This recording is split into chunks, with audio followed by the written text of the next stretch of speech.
नमस्कार, hot topic में आपका स्वागत है। मैं हूं अखिलेश शर्मा। हम शुरुआत करें ज्ञानव्यापी रिपोर्ट की, जिस पर आज विशेष कमिश्नर विशाल सिंह ने अपनी सर्वेक्षण रिपोर्ट कोर्ट को सौंप दी है। सूत्रों के मुताबिक इस रिपोर्ट में तहखानों के खंभों पर पान और फूल की आकृतियां मिली हैं। दीवार के पत्थरों पर त्रिशूल और कलश के निशान भी मिले हैं। वहीं स्टोर रूम की दीवार पर त्रिशूल की आकृति भी पाई गई है। कुंड में गोलाकार पत्थरनुमा आकृति का जिक्र किया गया है। उसके ऊपर गोलाकार कटा हुआ पत्थर है। पत्थर पर आधे इंच का सुराख है। सुराख में जब सीक डाली गई तो उसकी गहराई 63 सेंटीमीटर पाई गई। गोलाकार आकृति का व्यास 4 फुट का पाया गया। हिंदू पक्ष के मुताबिक गोलाकार आकृति शिवलिंग है। वहीं मुस्लिम पक्ष ने इस गोलाकार आकृति को फव्वारा बताया है, लेकिन रिपोर्ट में कहा गया है कि बड़े शिवलिंग जैसा ही आकार है। ऊपर अलग पत्थर है जिस पर 5 खांचे हैं। ये पत्थर ऊपर से है।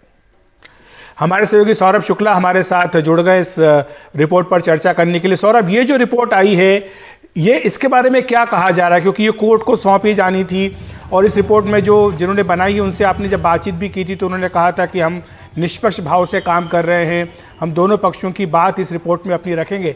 तो मुख्य रूप से इस रिपोर्ट की फाइंडिंग क्या है, जो पूरा विवाद खड़ा हुआ है पहली रिपोर्ट से, जिसमें ये कहा गया कि वहाँ पर जो वजू खाना है वहाँ पर शिवलिंग मिला है, उसके बाद ये रिपोर्ट उस दावे के ऊपर किस तरह का प्रकाश डालती है? देखिए अखिलेश, वो सिर्फ एक दावा था। हिंदू पक्ष ये कह रहा है कि वो शिवलिंग है और जो ज्ञानव्यापी पक्ष है, जो प्रतिवादी पक्ष है, उसका कहना है फव्वारा है। जो इस रिपोर्ट में लिखा है, देखिए बाकी तो कई दीवारों में बात की गई है कि फूल, पान, सूंड, हाथी, ये सब मिला है, स्वास्तिक के चिन्ह मिले हैं। इस रिपोर्ट में इन बातों का जिक्र है।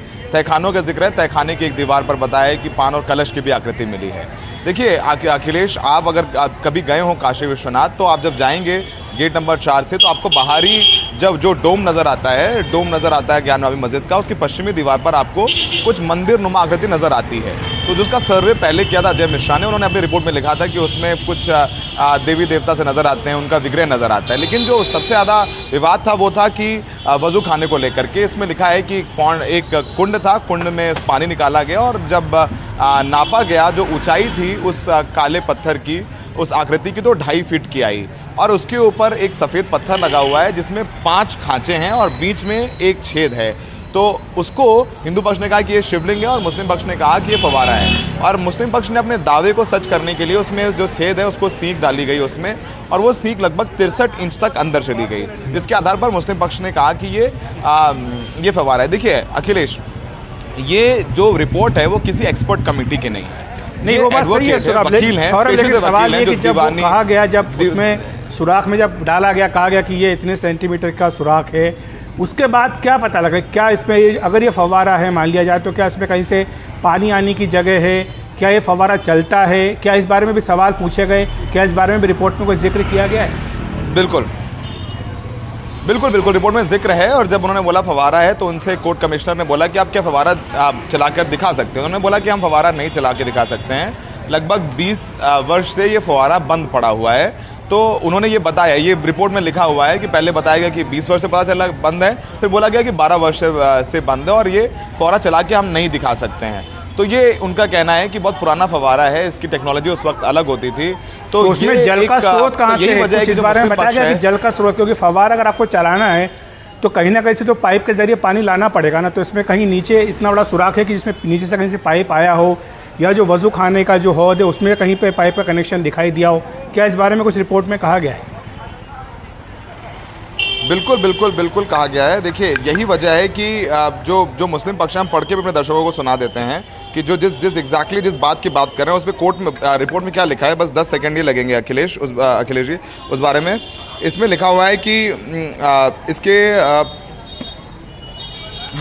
जो इंतज़ामिया के मुंशी एजाज मोहम्मद से पूछा कि फव्वारा कब से बंद है, तो बोले काफ़ी समय से बंद है, और फिर कहे कि 20 वर्ष से बंद है, फिर बाद में कहे कि 12 वर्ष से बंद है। वादी के अधिवक्ता द्वारा कहा गया कि दौरान कमीशन फव्वारा मुंशी जी चालू करके दिखाएं। तब मुंशी एजाज अहमद ने असमर्थता जाहिर की। उस आकृति की गहराई बीचों बीच सिर्फ आधे इंच से कम के एक छेद मिला है, जो 63 सेंटीमीटर गहरा है। उसके अलावा कोई छेद किसी भी साइड में या किसी भी अन्य स्थान पर बावजूद खोजने पर नहीं मिला, और फव्वारा हेतु कोई पाइप घुसाने का स्थान नहीं मिला, जिसकी फोटोग्राफी वह वीडियोग्राफी की गई। ठीक है। तो कोई वहाँ पाइप घुसाड़ने का कोई जो पानी की बात कर रहे हैं वो मिला नहीं है। ठीक है सर, अब आगे क्या इसमें होगा? अब आगे किस तरह की कार्रवाई होगी? आगे कब इसमें सुनवाई होनी है? देखिए, अब कल शुक्रवार को सुप्रीम कोर्ट में सुनवाई होगी। अब ये रिपोर्ट दाखिल हो गई है। इस पर जो ज्ञानवापी मस्जिद पक्ष ने है उसको कोर्ट ने बोला है कि अगर आप इस रिपोर्ट पे आपत्ति दर्ज कराना चाहते हो तो आपत्ति दर्ज कराएं।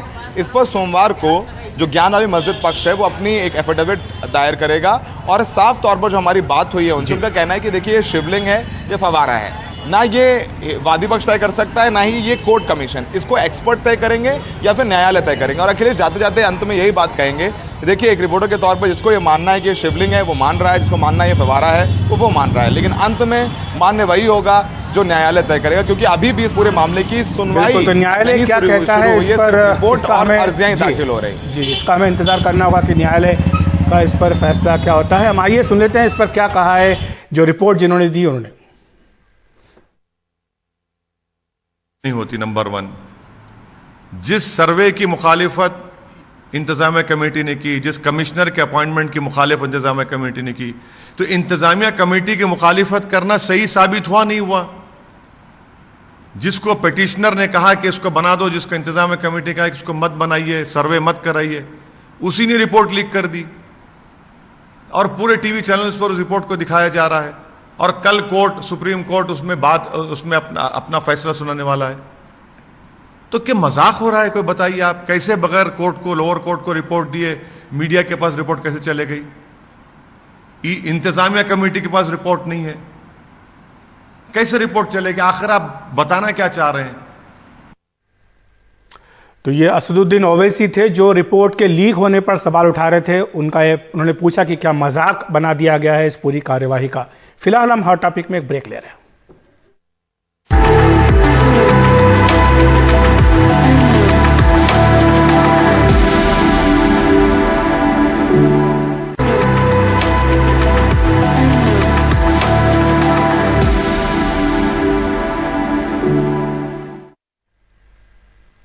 पंजाब कांग्रेस के पूर्व अध्यक्ष सुनील जाखड़ आज बीजेपी में शामिल हो गए। बीजेपी मुख्यालय में पार्टी की सदस्यता लेने के बाद जाखड़ ने कहा कि कांग्रेस से 50 साल का रिश्ता था, लेकिन यह रिश्ता उसूलों से जुड़ा हुआ था। उन्होंने कहा कि जब पार्टी अपने उसूलों से भटक गई तो फैसला लेने का यह सही समय था। कोई एक व्यक्ति की बात नहीं है कि एक व्यक्ति ने बोल दिया और संबंध टूट गया।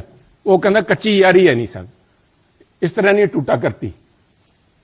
यह कोई शीशा नहीं है जो 50 साल का संबंध है। कहते हैं कोई शीशा नहीं है कि पहले हम इंसान हैं, हमने रिश्तों को निभाया है असूलों की तरह, पर जब असूल ही टूट जाएं, जब हम अपने सिद्धांत से हट जाएं, अपनी आइडियोलॉजी से हट जाएं, तो मैं समझता हूं this is a right time to have a rethink. उसको सारा सोचना पड़ता है कि हम जा किस तरफ रहे हैं, आज किस तरफ बढ़े जा रहे हैं। तो उसको लेके मैं समझता हूं कि यह निर्णय लिया गया। 34 साल पुराने रोड रेज मामले में सुप्रीम कोर्ट ने कांग्रेस नेता नवजोत सिंह सिद्धू को 1 साल सश्रम कारावास की सजा दी है। सुप्रीम कोर्ट ने अपने 15 मई 2018 के 1000 रुपए के जुर्माने की सजा के फैसले को आज बदल दिया। इस मामले में सिद्धू ने सिर्फ 1 ही दिन जेल में गुजारा है, यानी अब उन्हें 364 दिन और जेल में गुजारने होंगे। हालांकि सजा के खिलाफ वो क्यूरेटिव याचिका दे सकते हैं। इस मामले में पीड़ित पक्ष की वकील निहारिका अहलूवालिया से बात की हमारे सहयोगी आशीष भार्गव ने।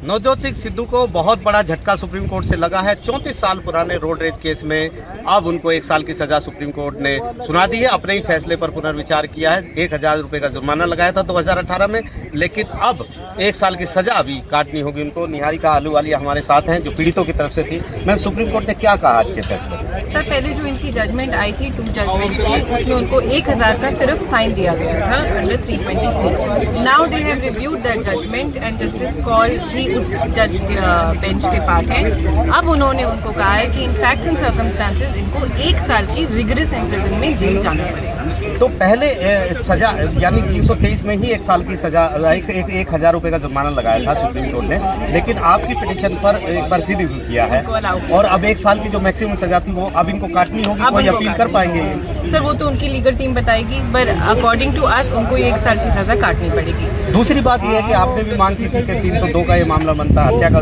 मामला बनता है, तो कहीं ना कहीं वो भी बात नहीं मानी है जी, वो हमारी बात नहीं मानी गई है। रिव्यू लिमिटेड एक्सटेंट पे अलाउ हुआ है कि उनको मैक्सिमम पनिशमेंट अवार्ड की गई है 320। तो सिद्धू साहब को 1 साल की सजा यहाँ पर सुप्रीम कोर्ट ने सुनाई है। अपने ही फैसले पर ठीक 4 साल 4 महीने के बाद पुनर्विचार किया है और उनको जेल का रास्ता दिखा दिया सुप्रीम कोर्ट। नई दिल्ली से अशोक के साथ Ashish Bhargava, NDTV India. Hot topic में इतना ही। नमस्कार।